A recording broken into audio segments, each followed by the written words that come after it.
Bunda kalau misalnya sering lapar itu wajar nggak sih? Aku tuh dikit-dikit lapar, perut aku bunyi-bunyi. Bunda pernah nggak sih ngalamin ini? Aku juga pernah ya, itu karena pencernaan kita lagi terganggu ya. Jadi kalian gak usah khawatir, cara mengatasinya mudah banget.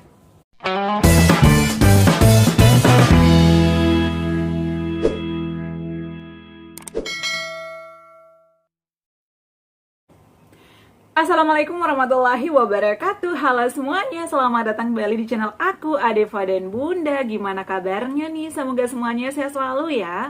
Di video kali ini aku bakal bahas lagi terkait pejuang asam lambung ya, atau sensasi-sensasi asam lambung GERD anxiety.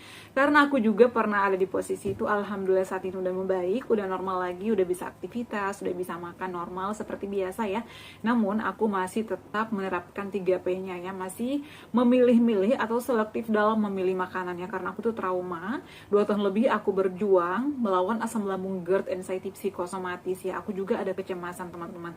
Jadi buat kalian yang saat ini masih berjuang, gak usah takut, kalian gak sendirian. Aku pun pernah ada di posisi itu. Aku sembuh, kalian juga pasti sembuh. Aku bisa, kalian bisa. Jadi memang sensasinya itu banyak banget ya. Jadi aku terjadi peradangan di lambung aku karena aku itu ada radang dan banyak gasnya ya. Yang sudah mengikuti aku dari awal pasti udah tahu. Dan buat kalian yang baru bergabung ya, selamat datang di channel aku. Jangan lupa di like, comment, share, dan juga subscribe channel ini ya, agar kalian juga mengetahui video-video terbaru aku. Jadi jangan lupa dinyalakan lonceng notifikasinya juga ya. Oke, langsung saja. Aku tuh nggak mau panjang lebar karena banyak banget yang protes, banyak banget yang bilang, Bun, nggak usah lama-lama, langsung aja ke intinya. Di sini aku bakal bahas terkait sering lapar. Asam lambung GERD itu emang Bun sering lapar? Iya, betul. Aku pun pernah ya, dikit-dikit lapar, udah makan, lapar lagi, udah makan banyak, lapar lagi. Ada apa sih? Aku tuh sampai, ini kenapa ya? Biasanya kan kalau orang yang sering lapar itu biasanya ngidam ya, itu biasanya sih ya. Atau mungkin kalau perempuan nih mau datang bulan, jadi banyak banget maunya. Pengen minum ini, pengen makan itu, pengen makan yang enak-enak aja.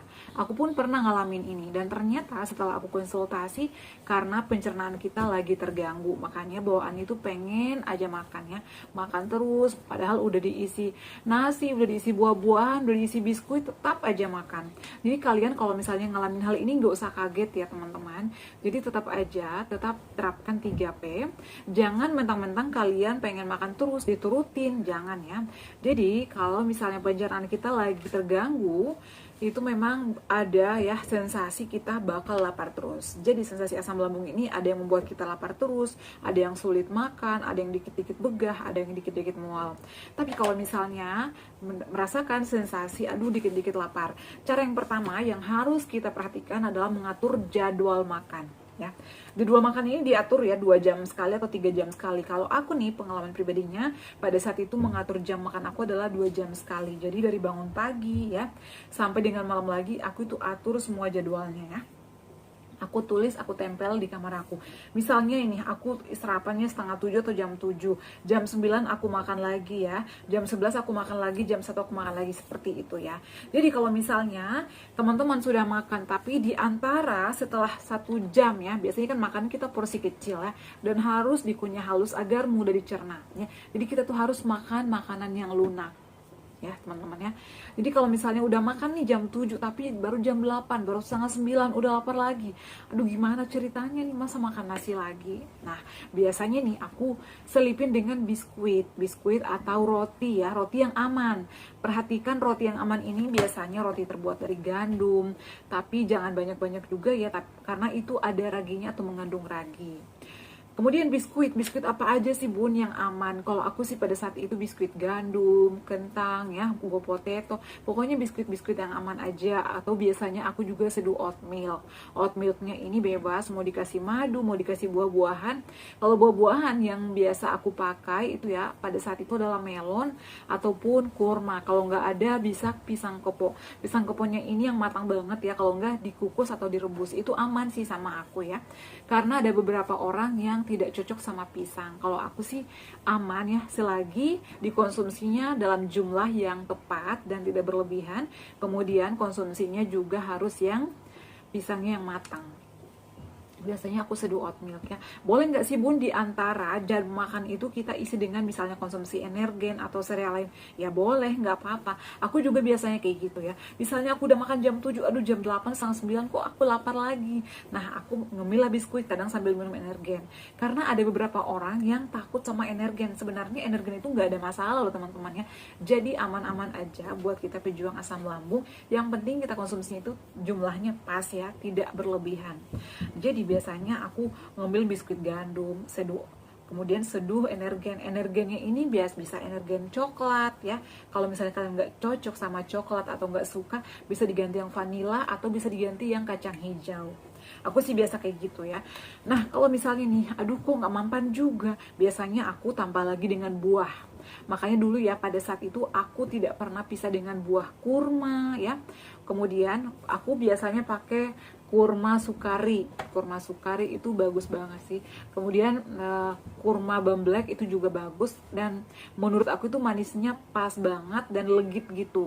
Nanti untuk link pembelian kurma juga aku bakal cantumkan di description video ya. Sayang sih saat ini udah habis, aku belum order lagi. Kemudian buah-buahan juga yang aman sama aku pada saat itu melon, pisang. Kalau buah naga boleh sama aku, tapi biasanya aku tambahkan atau aku buatin puding ya. Nah kemudian nih kalau udah makan, udah ngemil ya, tapi tetap aja makannya 2 jam sekali, itu kan hanya ngemil aja ya, diselipin di sela-sela jam makan kita. Jadi jangan melompati jadwal makan kita. Kalau misalnya nih udah makan jam 7, berarti kan harus makan lagi di jam 9 atau jam 10. Meskipun di setengah 9 udah ngemil, tapi kalau misalnya jam 9 itu harus makan lagi, diisi aja nasi 1-2 sendok dikunyah. Itu kayak gitu aja ya, agar gak gampang lapar dan juga pencernaan kita itu agar cepat membaik. Dan perhatikan juga makanan itu yang masuk harus dikunyah halus agar mudah dicerna. Jadi kan perut kita itu gak kerucuk-kerucuk. Biasanya nih perut aku itu dulu kerucuk-kerucuk ya, bunyi-bunyi dari ujung kiri ke ujung kanan itu biasanya bunyi-bunyi ya. Dan itu juga biasa karena usus kita lagi aktif-aktifnya. Itu sih kata dokter aku pada saat itu ya. Nah kemudian kalau misalnya udah jam 10 makan lagi, jam 12 makan lagi, jam 3, pokoknya 2 jam sekali ya. Tapi kalau misalnya bun aku kan gak mau makan nasi terus, maunya diselipin aja kayak oatmeal ya, nggak apa-apa. Jadi bisa atur, misalnya nih pagi sarapan nasi, jam 10 makan oat aja ya. Kemudian jam 11 ngemil aja biskuit. Nah jam 1 baru makan nasi lagi. Kalau aku sih dulu makan nasinya itu 5-6 kali. Tapi tergantung dari pribadi kita ya. Yang penting perut kita tuh jangan dibiarkan kosong. Aku konsumsi nasi ya, makan nasi karena nasi itu padat, jadi bisa mengenyangkan dan kita nggak gampang lemas. Kemudian hindari juga berbaring setelah makan, istirahatnya yang cukup, minumnya juga yang banyak ya. Jadi air minumnya juga cukup 8 gelas per hari atau 2 liter. Jadi teman-teman, kalau misalnya udah menerapkan ini, istirahat yang cukup, makan buah-buahan, makan sayur-sayuran, banyak yang takut sama sayur-sayuran. Sayur-sayuran itu sebenarnya aman loh teman-teman. Dan aku juga konsumsi sayur-sayuran, tapi dengan catatan sayuran yang aman. Jadi pilihlah sayuran yang aman ya, seperti wortel, kemudian bayam, daun katuk, kelor itu aman ya. Kemudian kacang panjang, tergantung cara mengolahnya. Untuk menu-menu masakan aku tuh sering share. Jadi kenapa aku punya ide share menu-menu masakan pejuang asam lambung, karena pejuang asam lambung GERD itu serba salah ya. Kadang kita takut makan ini, takut makan itu, takut makan ini, bla bla bla. Makanya muncullah ide aku untuk membuat menu-menu aku pada saat itu, dan saat ini aku terapkan ke diri aku, dan juga aku berikan contoh ke kalian agar mudah kalian contoh juga.